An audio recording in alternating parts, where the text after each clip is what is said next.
Okay, finally, tapos na daw ang ating tricycle na pinagawa ng steel top at pinapinturahan ng pula. Pero hindi ganon kadali. Muna hindi makaandar basta magpundo din ang kasi ang daming issue, ang daming problema na nakita natin at anong mga solusyon, anong mga ginawa natin para sa motorsiklo at tricycle na nilagyan natin ng sidecar.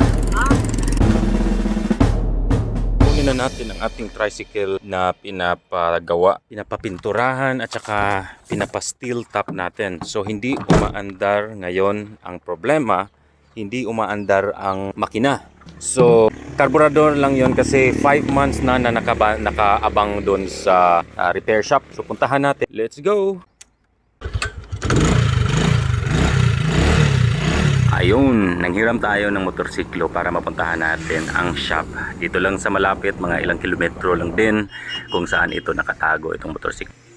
Bago tayo tumuloy, bumili muna tayo ng 2 litro dito sa gasoline station. Kasi kailangan talaga ng baguhin, mag-replace ng fresh gasoline at papalitan at tatapon yung gasolina. So nakarating na tayo dito sa ating tricycle na pinagawa. Nandito ito running for 6 months na nakatambay.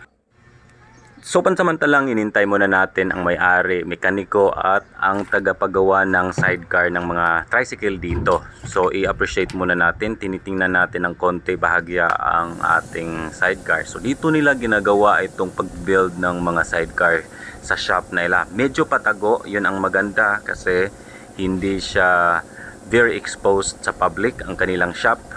Kailangan mo pa talaga na malaman kung saan ang kanilang shop kasi medyo patago. So ito ay ito na ang motorsiklo ng ating tricycle. So check natin kung meron pang gasolina. So hindi na ito na lagyan ng gasolina. Pero ang maganda sa TMX 125, wala siyang kalawang. So maganda ang tangke, ang quality, ang build talaga ng motorsiklo na to. It's been here mga 2018 pa naka-install na. As check natin kung may baterya pa. Ayan, meron pa naman after 6 months.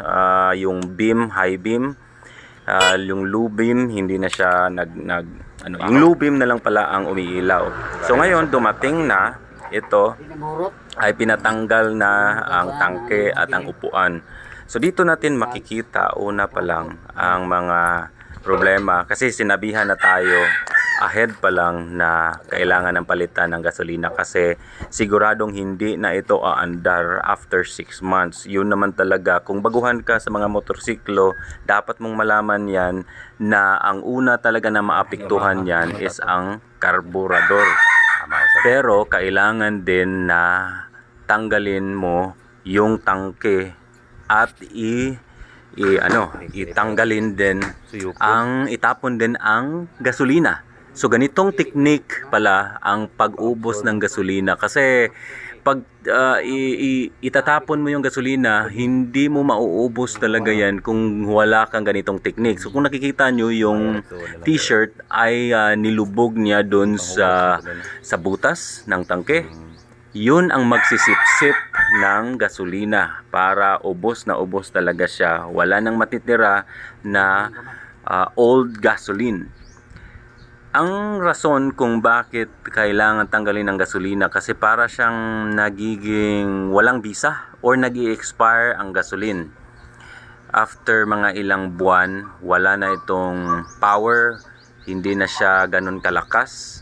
Para siyang alcohol na mawawala ng bisa or hindi siya katulad ng mga alcoholic drinks kasi unlike mga alcoholic drinks or mga wine na mas lalong sumasarap kapag tumatagal, pero ang gasolina magkakawalang bisa, mawawalan siya ng power. So ang ginawa ngayon, ito ay tatanggalin na or i-drain din ang karburador kasi tinetest ito, pinapadyakan kanina, kinakrank, pero wala talaga siyang andar. So ang gagawin ay tatanggalin na pansamantala i-drain ang carburetor at ngayon ay ang ating gasolina na binili ay ating i-refill. So ibubuhos natin sa tangke para matest kung ang daloy ay okay, walang bara dyan sa tangke, sa fuel cock at sa area na possible na dadaluyan ng gasolina sa mga tubes, sa mga pipes niya. So dito na natin makita ang pinaka-issue talaga nito. So itong nangyari ngayon ay overflow. Bagong gasolina yan, bagong refill natin sa tangke, at ang nangyari, nag-overflow siya. Para sa mga baguhan katulad namin na wala masyadong experience at bago din sa mga ganitong issue, ay dapat na rin na malaman, at para na rin sa lahat na general na kaalaman, ang ganito talaga ay dapat i-diagnose at linisin daw ang karburador. So ang gagawin natin ay tatanggalin talaga itong karburador mamaya para makita, malinis, at masubukan din ang ibang parts. Hindi lang ito karburador na issue, baka meron ding ibang issue dyan sa baterya, kaya i-check din natin. At pansamantala, initially i-check din natin ang spark plug kung meron ba siyang apoy, pero so far meron naman. So itong baterya ay meron naman din siyang load na kuryente. So ang ginawa natin ay tatanggalin talaga itong karburador, kasi pag ganun na pangyayari na nakatambay ng 5, 6 or ilang buwan lang, kahit mga 3 buwan, ay normal talaga ang mga ganitong issue na mag-arise. So sa pansamantala, tingnan natin muna at i-appreciate itong klase ng carburetor. So ito nga pala ay stock carburetor ng ating TMX 125. Makikita nyo na maganda naman ang build niya. Hindi tayo nagka-problema talaga kung umaandar lang palagi ang ating ating motorsiklo. So makikita nyo yung puti na yan. So dapat naka-level yan. So far okay naman ang kanyang level, yung floater, yung float. Yung puti, so makikita nyo yung kalawang, hindi yan normal, yan ay corrosion dahil yan sa nakatambay na gasolina na nandyan sa loob. So ito nga palang gasolina ay hindi natin tinapon, minabuti talaga natin na iwan siya na nakaganyan. So natapos na natin siya na linisin, no? Nakita nyo na nawala na yung green na corrosion. So minabuti natin na i-brush, at sa pansamantala ngayon tinitingnan natin yung build niya, kung meron ba namang ibang issue dito sa carburetor. At ito nga ay ating hinipan.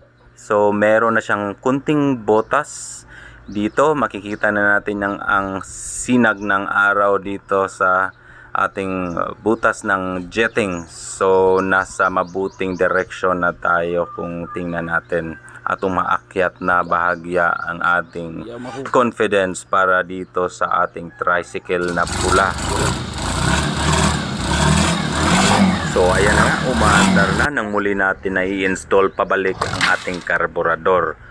Kung meron kayong mga ganito na mga stock, wag niyang itatapon, kasi buong lifetime ng motorsiklo, kung magaling lang kayong mag-maintain or ipa-maintain sa mga mekaniko, ay hindi niyo yan mababasag, hindi niyo yan masisira kung okay lang yung proper maintenance lang talaga.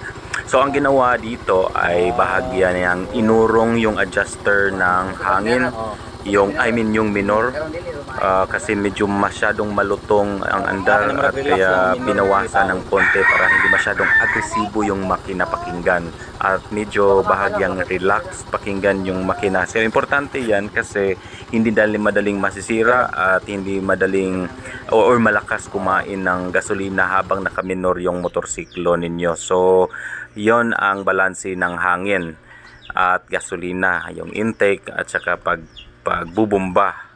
So speaking of pabubomba, ay binubombahan na natin din ng konti itong ating mga gulong, kasi na flat ito, natural lang yan sa 6 na buwan na nakayapak lang sa lupa ang ating mga gulong, ay talagang mag-escape ang mga hangin nito sa loob ng interior, at kaya yon kailangan talaga ng bombahan uli. So ito na, test ride na natin itong ating pinagawang tricycle, itong sidecar, yung steel top na bubong at ang sahig na steel din.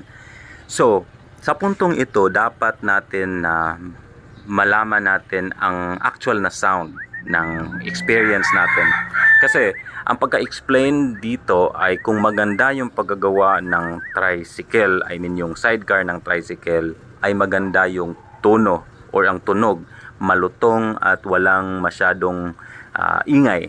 Katulad ng mga na-experience siguro ng ating mga karamihan ng mga kaibigan na kapag sumasakay tayo ng mga tricycle ay parang lata or parang basag or may mga vibrations.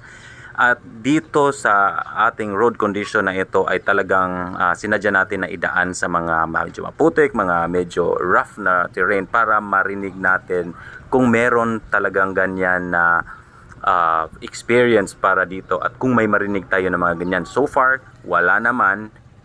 Tamang-tama yung lutong at ang tight ng kanyang sound. Wala tayong narinig na mga road buzz or vibration na parang lata galing sa ating tricycle. So, malaking factor yan kasi magandang quality ang ginamit natin dito. Anzal, polyurethane at saka yung pagkalagay talaga ng mga body filler daw. Yun ang pagka-explain sa atin para sa ating sidecar. So, magandang idea yan para sa mga nagtatanong kung bakit ang ingay ng ibang mga tricycle. So, gagawa na lang natin ng iba pang mas in-depth na review ang ating tricycle kasi sa pansamantala kung umabot kayo sa punto na ito ng video ay maraming salamat at kasalukuyan na ini-enjoy muna natin na hindi related sa tricycle itong pinapakita natin dito at chance na rin, opportunity para magpasalamat sa inyong lahat at hanggang sa susunod na episode.